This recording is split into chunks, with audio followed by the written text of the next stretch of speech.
Gender is a Weapon, Coercion, Domination, and Self-Determination, written by Sally Darity, read by Naomi Kirst-Schultz, June 12, 2022. I was on the bus recently, and a guy about my age got on the bus and sat across from me. He and some others were looking out bus windows at some men in red dresses. We didn't know why they were wearing dresses, but the guy across from me said, "That's scary." Another guy said, "Whatever, as long as they don't come on the bus." I wanted to say, what's so scary about men in dresses? But worrying that I might look enough like a dyke to him to get shit for it, and worrying that the effort and fear involved with confronting someone might make me cry, I didn't say anything. I just wondered, what makes a guy in a dress so scary? And what about homophobia, transphobia, or whatever you want to call it, without knowing why that guy was wearing a dress causes men to bond by shit-talking about it? There are many ways in which we are taught what our appropriate gender is, and when someone feels threatened by a gender identity or expression, we can guess that there lies the key to our struggle. Gender is used against us, but we can also use it to free each other and ourselves. If we start undermining the rules and constraints of gender, we can more successfully fight patriarchy and domination. By writing this, I hope to plant seeds of gender rebellion, solidarity, and gender freedom. Here's a term you may not have come across: gender self-determination. Self-determination means each person or community being free to determine for oneself the way they want to live and the decisions that affect their lives. In the context of a struggle for gender self-determination, it means honoring the rights of each person to make their own choices concerning their body, their identity, their languages, and the way in which they present their gender. It's about being committed to building a world where each and every person is able to express and live their gender and bodies in ways that are liberating, full, and healing. It is our work to challenge the numerous obstacles that encroach on people's abilities to make those decisions for their own. Quote, Michelle O'Brien. So in what ways do we not have gender self-determination? To some people, it's laughably obvious, and to others, perhaps, it's not so obvious. How are you not completely free to determine what you do with or what happens to your body? How are you not free to determine your own identity and gender presentation? The acceptable genders in this society are man or boy and woman or girl. For most of us, a medical professional determines our sex the moment that we are born. If our genitals are ambiguous, they might further determine who we are and alter our bodies to fit the male or female box without permission. Then, most of us wear pink or blue, and of course many of us know how we're treated differently as we're growing up, depending on if it's been determined that we are female or male. It's often determined for us what we wear, what we can play, what toys are fit for us, what we should be interested in, what skills we're encouraged to have, etc. Not only are these things pushed on us, but we might be punished in one way or another if we don't fit accurately and acceptably into the male or female box. If it's determined that we're male, but we're not masculine enough, we're called sissies, fags, pussy-whipped, etc. If it's determined that we're female, but we're not feminine enough, we're called bitches, whores, or dykes, or we'll never get a boyfriend, married, and therefore have no value. All around us, we're coerced into fitting into the male or female box, and we're taught how we have to fit. We need to fulfill certain requirements starting with our bodies and including our sexuality, how we act, how we look, what we value. We are made to think that there is such a thing as a real man and a real woman, and that we're supposed to be one or the other. We are virtually imprisoned by gender, though we may have some freedom if we don't behave appropriately. There are plenty of prison guards to attempt to put us back in our place. So to what extent do we choose this arrangement or our place in it? What would gender look like if we had gender self-determination? If we've agreed that we are socialized to fit into one of the gender boxes, even coerced into it, then we can agree that we are still without choice in many ways. Is this the natural order of things, or does power play a role in the division between genders? Think about why white supremacy and racism exists and how the division between white people and other races is reinforced in different ways. Not to imply that white supremacy and patriarchy affect people or function in the same ways, but comparing the two can offer us some insights into how they are based on power and how they interconnect. Gender and power. I argue that power has a lot to do with why these social divisions exist and are maintained. In the case of gender, men in general benefit from this social division. Men are given more access, more privilege, and more value. A man must be masculine to climb up the hierarchy. A primary masculine trait that upholds patriarchy is domination. Masculinity does not necessarily involve domination, but domination is a highly valued masculine trait. Patriarchy allows and encourages men in general to control things that are deemed weaker or lower in their hierarchy. Some men even use the model of patriarchal masculinity against others by accusing them of being less than a man. For example, insults implying homosexuality or womanliness, which is another example of how the gender dichotomy is based on power. Being the breadwinner of the family has been seen as a man's proper role, but economic hardship due to racism and capitalism has caused situations in many families of color and poor families where men cannot make adequate money. Patriarchy, and white men colluding with it, has compelled many black men and women alike to defend black men's manhood in the context of patriarchal racism, which reinforces the divide between men and women. In Killing Rage, Bell Hooks wrote, quote, "Since most black men, along with women and children, are socialized to equate manhood with justice, the first issue on our agenda has to be individual and collective acknowledgement that justice and the integrity of the race must be defined by the extent to which black males and females have the freedom to be self-determining. Justice can emerge only as black males refuse to play the game, refuse patriarchal definitions of manhood. Some black female authors have said that due to men's need to defend their masculinity, fighting for the liberation of their race or class, and refuse patriarchal definitions of manhood." End quote. Some black female authors have said that due to men's need to defend their masculinity, fighting for the liberation of their race or class is a priority over the fight for women's liberation, which, being detrimental to a struggle against racism and upholding patriarchy, benefits white men twofold.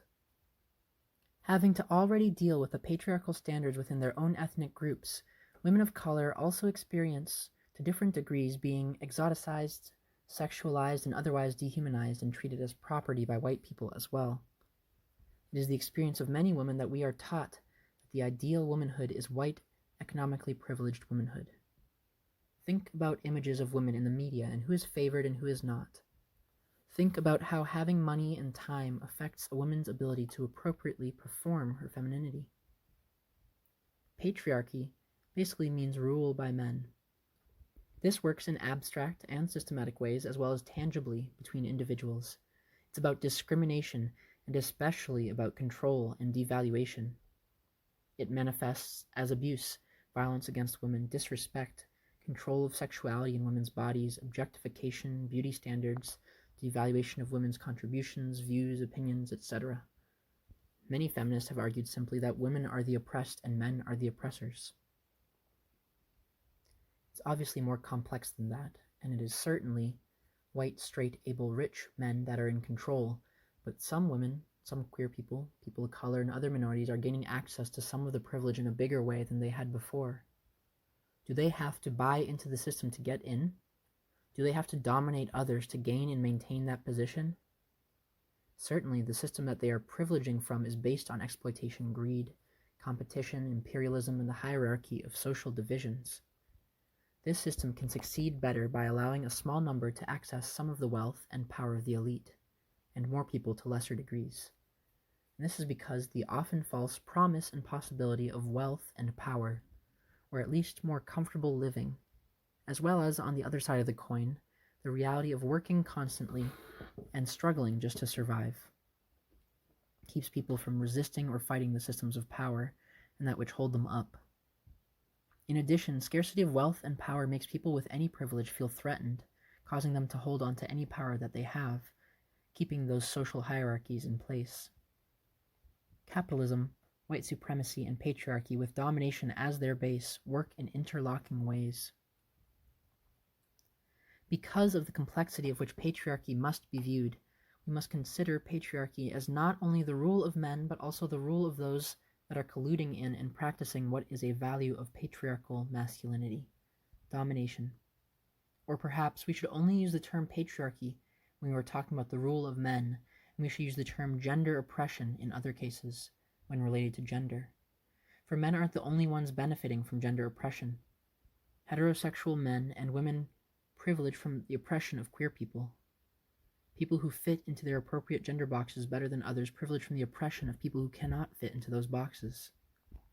I argue that gender divisions are, for the most part, created within the context of power, and that the border drawn between men and women is a deception. I'm not arguing that there is no difference between men and women, but that gender is more of a spectrum than a dichotomy. Perhaps the metaphor of a border is quite useful. In thinking about the US-Mexico border, from which I live about 200 miles, we see that this, like many other national borders, is man-made, only to preserve a conceptual difference between places and peoples.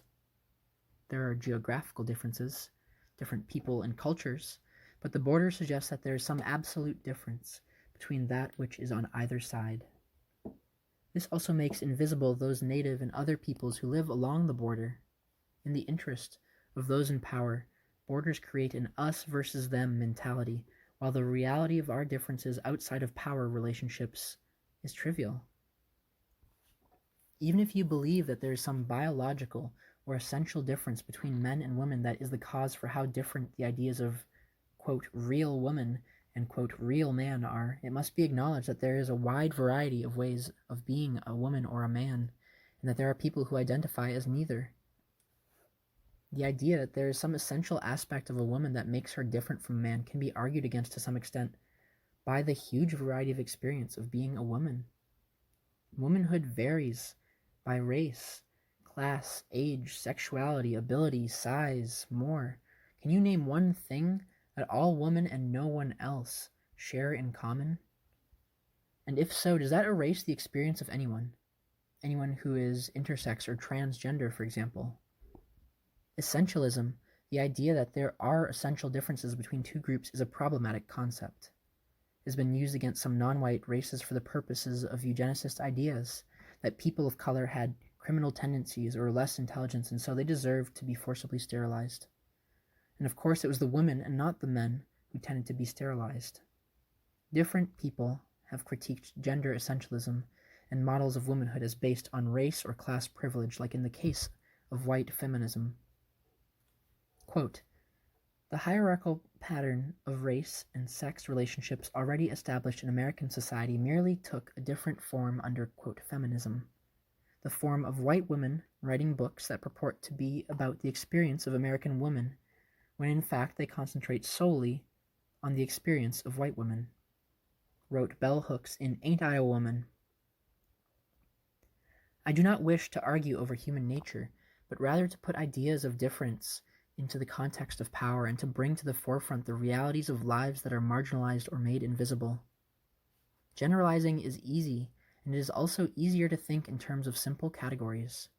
It's easier to justify social divisions and oppression with simplicity, but humans are far too complex. Why is it that those who transcend gender categories are such a threat, and therefore a target of violence and harassment? Is it because the act of not conforming enough to patriarchal standards of gender throws a monkey wrench into the systems of control and domination? Gender is socially constructed based on the idea that gender can be split simply into two categories, and to expose it as otherwise is to undermine what gender oppression is based on. A good example of how gender is a social construct is the case of body hair. Think about people's reaction to a woman with armpit hair or a little bit of mustache. Somehow she's a threat or she's unhygienic, even though hair naturally grows there. Isn't it interesting that our concept of the female body is a body that is shaven? We can conclude that this idea of gender is not based on any real, natural, biological concept of a gender difference, but rather on patriarchal and capitalist domination. Yes, Women sometimes tend to have less body hair than men, but some women are hairier than some men. We must consider how gender divisions have historically been shaped within power relationships. An interesting dimension to the concept of gender is Butch Lee and Red Rover's theory on the connections between capitalism, race, and gender from Night Vision. Quote, understanding that race was politically constructed by capitalism to carry out class roles, then it's just another step to see that the same goes for gender. Capitalism's ingrained mindset that these things are somehow naturally determined, biologically fixed, is hard to break. These minor physical differences are only a reference point for the vast superstructure of race that world capitalism created. When European capitalism reshaped gender under its rule, they did so around class and race. White women were to be unnaturally feminine, which meant weaker, delicate, dependent, lily white, housebound, caretakers to men, alluringly satisfying to male domination. Only upper-class women and women from the middle classes, the lady and the housewife, could truly become these artificial women, of course. By definition, colonial and lower-class women were excluded, have failure to gender, we might say. Race became gender, for the making of the white race involved the politicized unmaking of women to fit into white. Eurocapitalism artificially remade its women physically weaker, domestic, and dependent. Butch Lee and Red Rover also argue in that same book that capitalism started with the witch trials, the genocide of women and the state's accumulation of their property. Activists, organizers, theorists, and the like can go round and round trying to determine what oppression came first, what formed what's more important to fight, etc. Those who focus on class and or race often leave the discussion of gender oppression in the dust, if not simply reference it. It is necessary to see the interconnections no matter what oppression we are focusing on.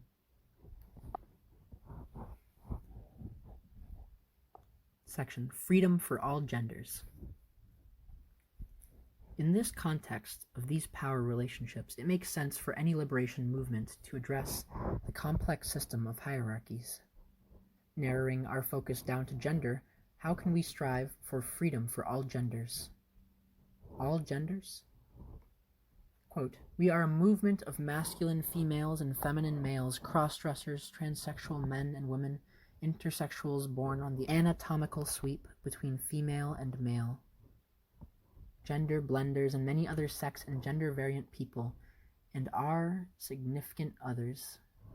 All told, we expand the understanding of how many ways there are to be a human being. Our lives are proof that sex and gender are much more complex than a delivery room doctor's glance at genitals can determine, more variegated than pink or blue birth caps. We are oppressed for not fitting those narrow social norms. We are fighting back. Leslie Feinberg, Transliberation. Those of us who act and talk like there are only male and female should examine our assumptions and widen our view. There is a variety of ways to identify, perform, and express gender, based on the actual experiences of people rather than scientific classification or patriarchal thinking. Gender is more fluid-like than binary. To deny the fluidity of gender is to deny many people's real experiences, and it's also common among communities where gender nonconformity and gender variance is marginalized or invisible, to assume that these things come out of race or class privilege, which is also to deny many people's experiences and further marginalize them. Gender is also intimately connected with sexuality, whether one acceptably looks or acts an appropriate gender by our society's standards or not. Freedom to do what we want or to not do what we don't want with our bodies and our love is restricted in many ways. Therefore, gender self-determination must also include the freedom of consensual sexuality between and among all genders. Think about the oppression one must face as someone who does not identify with or perform the gender they are expected to. Why are they expected to? Consider the safety of a person who is transsexual, transgender, genderqueer, or any other gender variant identity. If a person desires or needs to live as a different gender from what he or she is born, their ability to pass as that gender may affect their survival, either in terms of possible violence or lack of a good job, etc., or both. Emi Koyama wrote in Transfeminist Manifesto, "Because our identities are constructed within the social environment into which we are born, one could argue that the discontinuity between one's gender identity and physical sex is problematic only because society is actively maintaining a dichotomous gender system. If one's gender were an insignificant factor in society, the need for trans people to modify their bodies to fit into the dichotomy of genders may very well decrease, although probably not completely. Trans and sexual and transgender people often require the services of the medical community in order to pass. Passing describes a transgender person's ability to be accepted as their preferred gender.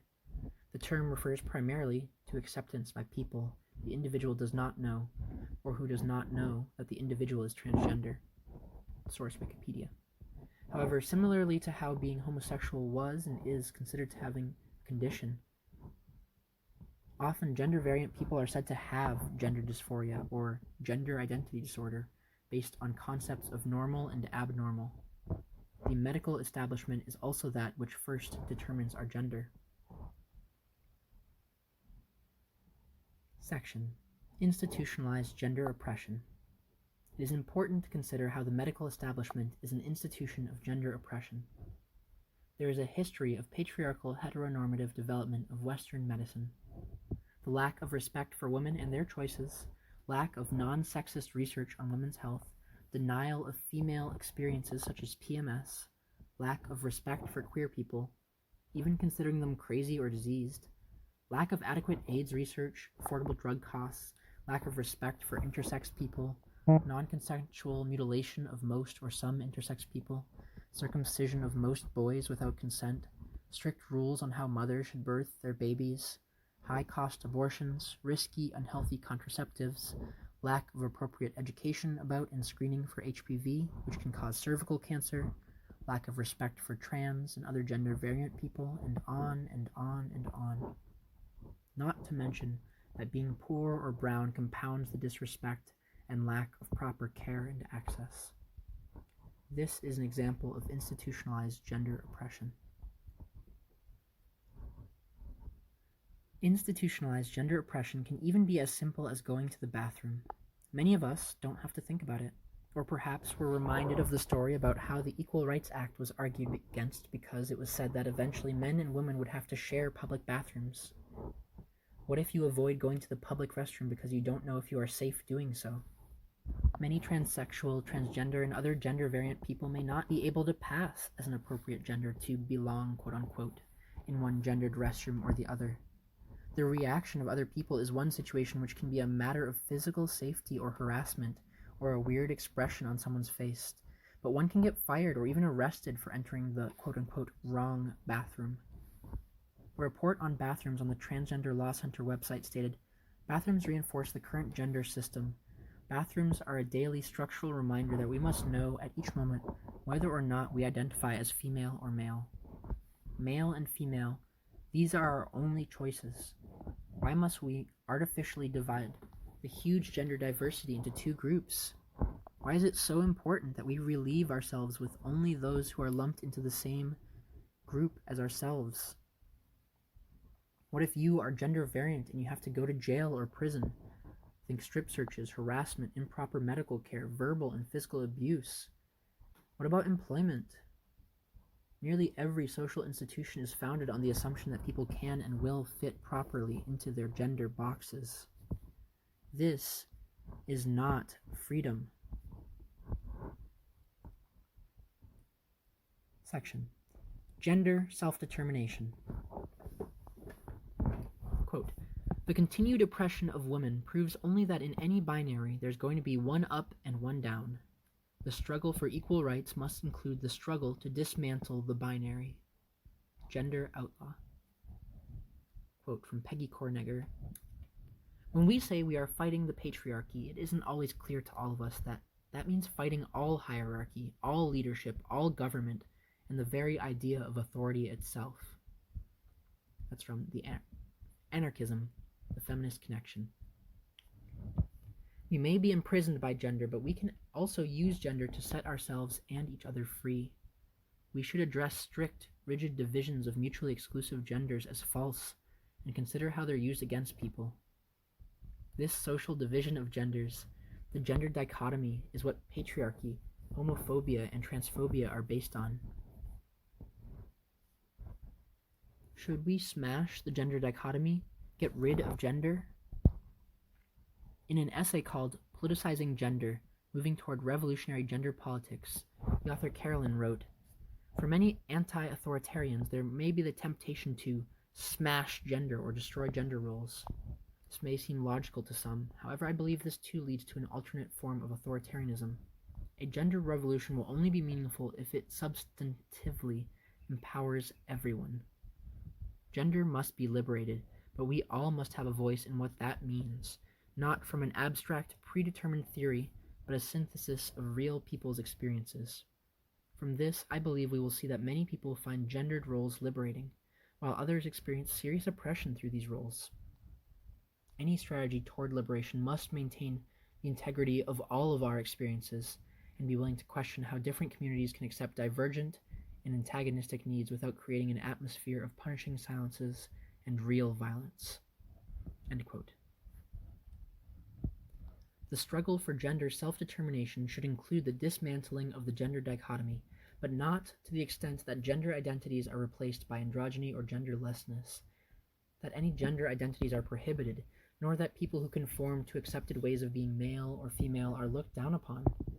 The dismantling of the gender dichotomy is a process of looking at the social division of gender as based on power relationships, to fight against that power, to accept a variety of ways of expressing and performing gender, to destabilize ideas of real man and real woman, to respect people's decisions about how they identify and what language they use regarding their identity, regarding pronouns, regarding labels, etc. What each of us can do depends on our position in the gender hierarchy. Addressing our privilege where we have it, listening to others, overcoming assumptions, confronting domination, addressing the limits that have been forced on us, being disloyal to patriarchy, and seeking out our own identities with a vision of a world without the coercion of the gender dichotomy and patriarchy. Those of us who are subjected by gender oppression need to have solidarity with each other. Those who privilege from gender oppression need to see where they are also repressed by patriarchal expectations and lack of choices for expression. We need to look for those things that threaten patriarchal power structures and use those things against it. We need to come together against patriarchal masculinity. It is necessary to undermine men's assumed access to privilege and control. We must see the interconnections of oppressions and make our goal the liberation of all. Michelle O'Brien wrote in an article called "Gender Skirmishes on the Edges: Notes on Gender Identity, Self-Determination, and Anti-Colonial Struggle." A revolutionary politics of self-determination must also be about recognizing and challenging systems of white supremacist capitalism and neocolonialism. Self-determination isn't just about making individual decisions. It's about communities, classes, and nations seizing control of one's own destiny from the grips of the domination of capital, state violence, and colonization. A substantive, radical gender politics must challenge all structures of domination as they are deeply interconnected across the surface of our lives and across this planet. We need to address and confront institutionalized gender oppression. Some will find it necessary to think in terms of reform, while others will seek justice and solutions through direct action. We must address our own attitudes and actions, those within our community, and gender oppression on a larger scale. Self-determination is a freedom that would ultimately require that we no longer be ruled by the state nor by anyone else. The state, embodying domination, seeks to control our bodies and our lives. No authority can tell us who we are, and no one can rightfully control our bodies. We cannot simply say that fighting against patriarchy is a fight for the freedom of more than half the population. We know that it is and has not been all feminists' goals to set all women free, that racism and classism has permeated much of the mainstream feminist movement. However, Those of us who are feminists know that the feminist movement has been criticized as racist more than race and class-based movements have been criticized as sexist. We also know that many feminists, particularly anarcho-feminists, have struggled and are struggling for freedom from all oppressions. My vision of anarcho-feminism is a feminism that is anarchist, not only in the sense that the objective isn't equality with men within a domination-based system, but also in the sense that we question the basis on which gender divisions and roles are shaped by power. It makes no sense why gender self-determination and freedom from patriarchy can so easily be left out of discussions about power and are absent from liberation movements. As long as patriarchy is not addressed, domination will be a central value in our society. People will be oppressed based on their gender or sexuality, and freedom is not possible. Gender oppression is an incredibly old oppression. It's likely that people's unwillingness to address it on a larger scale is because it is so daunting. How can we change ingrained attitudes, how we've been taught to think and act? Another difficult dimension to this problem is that for so many of us, gender oppression is a very personal experience. So how do we empower ourselves and everyone to fight against gender oppression? These are issues around which we need to think and talk and create strategies. This has been Gender is a Weapon: Coercion, Domination, and Self-Determination, written by Sally Darity, read by Naomi Kirst-Schultz, June 12, 2022.